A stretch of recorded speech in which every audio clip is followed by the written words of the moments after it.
নমস্কার বন্ধুরা, মালতী হ্যাঙ্গাসে তোমাদের সবাইকে স্বাগত। আজকে প্রচণ্ড ঠান্ডা পড়েছে, তাই ভাবলাম তোমাদের সাথে একটা জিনিস শেয়ার করি।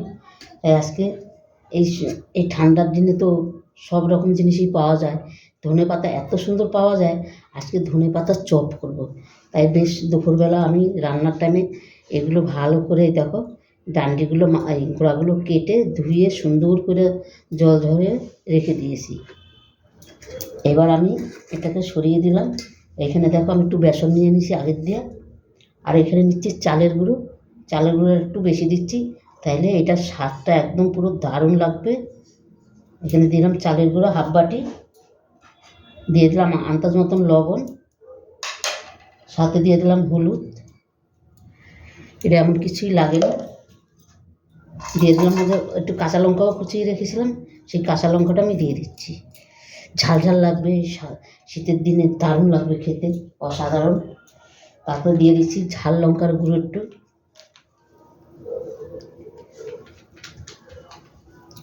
তাহলে বেশ ঝাল ঝাল লাগবে। আর এটাতে কিন্তু একদম টোটালটাই নিরামিষ পুরো, কেন আজকে সোমবারে আমি নিরামিষ খাই, আমরা নিরামিষ খাই। তবে টোটালটাই নিরামিষ। তোমরা যদি মনে করো একটু একটু রসুন বেটে দিবে, তাহলে আরও দারুণ লাগে কিন্তু খেতে। আমি তো আদা রসুন কিছুই দিলাম না, এটাই খেতে একদম অসাধারণ লাগবে। কিন্তু ঝটপট একটা রেসিপি তৈরি করে নেয় সন্ধ্যায়। আজকে প্রচুর ঠান্ডা পড়েছে, আমার এমনি ঠান্ডাটা কিন্তু কমই লাগে, আমি কিছু গায়ে দিই না, তাই আমাকে কত বকা দেয়। কিন্তু আজকে একটু ঠান্ডা লেগেছে, আজকে একটু সোয়েটার করেছি, চাদর গায়ে দিয়েছি। এটাকে আমি ভালো করে মিশিয়ে নিলাম। এবার অল্প অল্প করে জল দিয়ে আমি একটা সুন্দর একটা ব্যাটার তৈরি করে নিই। বেশি একসাথে জল দেবো না।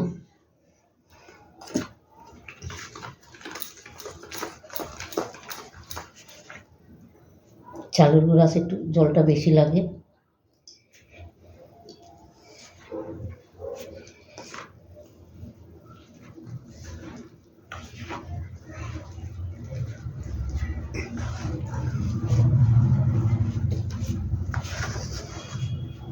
পুরো ভিডিওটা দেখতে থাকো বন্ধুরা, অসাধারণ লাগবে কিন্তু।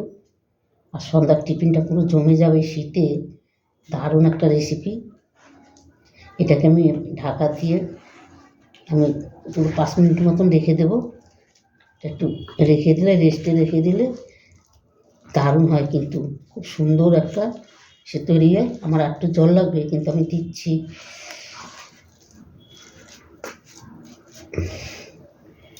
আমি 5 মিনিট ঢাকা দিয়ে রেখে দেবো। বন্ধুরা 5 মিনিট বাদে দেখো আমি ফিরে আসলাম। ব্যাটারটা দেখো খুব সুন্দর একদম পুরো রেডি হয়ে গেছে। আর আমার কিন্তু এর থেকে পাতলাও দরকার নেই, এর থেকে গাঢ়ও দরকার নেই। আমি যেটা তৈরি করব এটার জন্য কিন্তু এরকমই দরকার, সেই জন্য আমি এইরকমই রেখেছি। দেখো তোমরা কীরকমভাবে পড়েছে সেটাই দেখো, ঠিক এরকমই দরকার কিন্তু। এতে কিন্তু তেলটা আমার গরম হয়ে গেছে। এবার আমি এক এক করে ভেজে নেব। আমি একসাথে 3-4টা করে গাছ নিয়ে নিচ্ছি।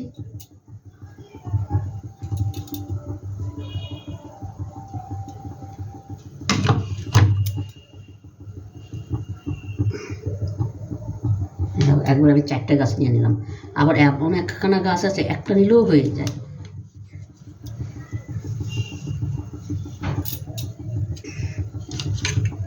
এবার আমি বেসনের মধ্যে দিয়ে দিচ্ছি। এটা খেতে একদম অসাধারণ লাগে। এই চপটা তৈরি করে খেয়ে দেখবে, দারুণ দারুণ লাগে। আর আজকে তোমরা যদি এটার মধ্যে একটু ইসে কুচিয়ে দাও, রসুন কুচিয়ে দিলে কিন্তু আরও দারুণ লাগে কিন্তু।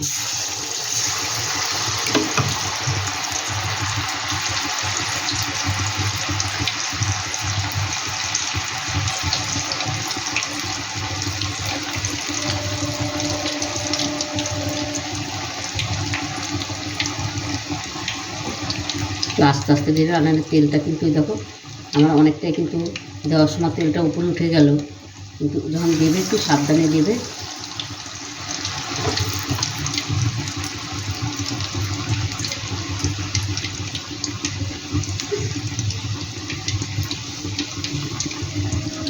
এই একইভাবে আমি সম্পূর্ণ সব ভেজে নেব।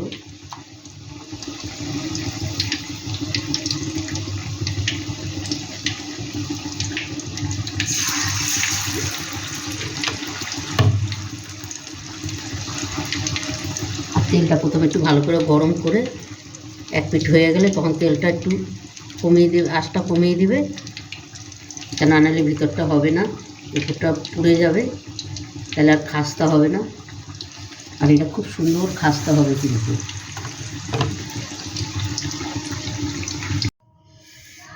বন্ধুরা দেখো, সম্পূর্ণ চপগুলো কিন্তু আমি নামিয়ে নিয়েছি, আর দেখতে কতটা সুন্দর লাগছে, কতটা লোভনীয়, আর এত সুন্দর তোমার ধনে পাতার একটা গন্ধ বেরোচ্ছে, কি বলবো, অসাধারণ একটা গন্ধ বেরোচ্ছে। রান্নাঘরটা আমার পুরো গন্ধে ময় হয়ে গেছে, মানে এতটা দারুণ গন্ধ বেরোচ্ছে। বন্ধুরা, রেসিপিটা ভালো লাগলে তোমরা লাইক কমেন্ট শেয়ার করো। আর একটা ভেঙে তোমাদের আমি দেখাচ্ছি, দেখো কতটা সুন্দর, আর একদম এত মুড়মুড়ে হয়েছে কি বলবো। আর একটু খেয়ে আওয়াজটা দেখো, দারুণ দারুণ। পুরো এইভাবে একবার করে খেয়ে দেবে বন্ধুরা, 100 গ্যারান্টি, অসাধারণ খেতে। আর এই শীতের দিনে পুরো জমে যাবে, দারুণ হবে কিন্তু। ছোট বড় সবাই কিন্তু একদম দারুণভাবে খাবে, মানে এতটাই দারুণ হয়েছে। বন্ধুরা, রেসিপিটা ভালো লাগলে তোমরা লাইক কমেন্ট শেয়ার করো, বেশি বেশি করে শেয়ার করো। আর আমার রেসিপিটা দেখার জন্য তোমাদের অনেক অনেক ধন্যবাদ। তবে বন্ধুরা, অন্তপক্ষে একবার বানিয়ে দেখবে, অসাধারণ লাগে কিন্তু। তাহলে শুধু ভালো লাগবে, গরম গরম ভাত ডাল দিয়ে কিন্তু অসাধারণ লাগবে। তো বন্ধুরা, আজকে আসি, কালকে আবার দেখা হবে অন্য কোনো রেসিপি নিয়ে। তোমরা ভালো থেকো, সুস্থ থেকো, টাটা, বাই বাই।